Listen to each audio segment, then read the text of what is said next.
हिकु थियो आहे रात जो अध रात जो टाइम आहे काइनात सुती पई आहे जिन जो नुक़सान थियल आहे उहे गाज़ीअ खे रुअनि था पिया। चल दुनिया जो कोई दुख नसीब न थिए बाबुल हवाइज जे सदके मौला भाइर बख़्शे ॾेव मौला भेनरूं बख़्शे ॾेव अब्बास जे सदके दुनिया जो मुश्किलातूं मालिक आसान करेव अल्लाह न्याणियुनि जा बख़्त सलामत रखेव। हुसैन आयो आहे फरमाइनि था ज़ैनब भेण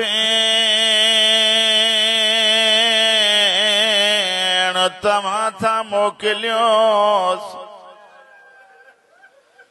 आवाज़ आयो मुंहिंजा सरदार मां नथी मोकिलियांसि तव्हांजी नंढड़ी धीअ सकीना थी मोकिलेसि जो असगर कॾहिं मुंहुं खोले थो कॾहिं मुंहुं बंदि थो करे। हुसैन धीउ खे खयो आहे सभु मूडे ॾिसो भाकुर पातई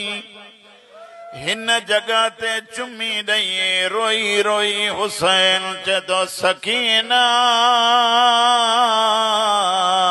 सोचे मोकिलेसि बाबा भाइर प्यारा हूंदा आहिनि फरमाइनि था सकीना सच थी चवें पर तुंहिंजो 6 महीननि जो अगलो जुमिलो तव्हां चओ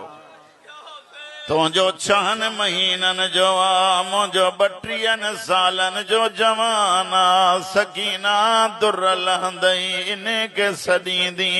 ख़ैमा सड़ंदई इन खे सॾींदी सादात जा मुकाणी अबुल जुनूब जे नाले सां हिकु बदबख्त आहे जंहिंखे मुख़्तार घुरायो पुछा कयईंसि मां ॿुधो आहे तोखे रुअण न ईंदो आहे करबला में हेॾो जो वाक़ियो थियो तोखे रुअण आयो बेहया अचे थो मुख़्तार रुअण कोन पियो अचे लेकिन हिकु दफ़ो न रुकजी सघे। मुख़्तार तो चवेसि अकबर लथो हूंदो हुसैन ठूठिन भर वियो हूंदो चए तो तेॾी महिल न चई जेॾी महिल सकीना जा दुर लथा हूंदा चए तो तेॾी महिल बि न कॾहिं रुअण आयई चए तो जेॾी महिल अब्बास मोकिलाए वञे पियो मां ॾिठो हुसैन पोयां डुकंदो पियो वञेसि अॻियां बीही भाउ खे भाकुर पाए चए पियो यार मिलियो वञो मुंहिंजी ज़ैनब जी चादर न बचंदी मुंहिंजे सकीना जा दुर लही वेंदा तोखां बाद मुंहिंजो सजाद ताज़ियाना। अब्बास हलियो पाणी भरे मोटियो 4 या 8 हज़ार तीर अंदाज़ आहिनि जंहिंजो निशानो हिकु गाज़ी मूंखे चवंदे मौला जो कसम ॾुखियो थो लॻे हसीन बिन अमीर कमीनो खजीअ जी ओट ॾयूं लिको बीठो आहे जीअं जो गाज़ी ये हमिलो कंदो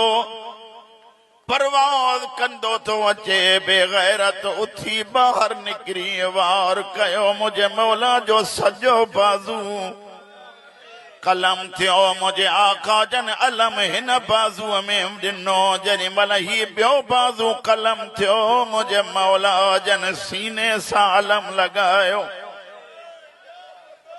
मूंखे हिकु रिवायत यादि आई आहे वेठो तो सोचां पढ़ां या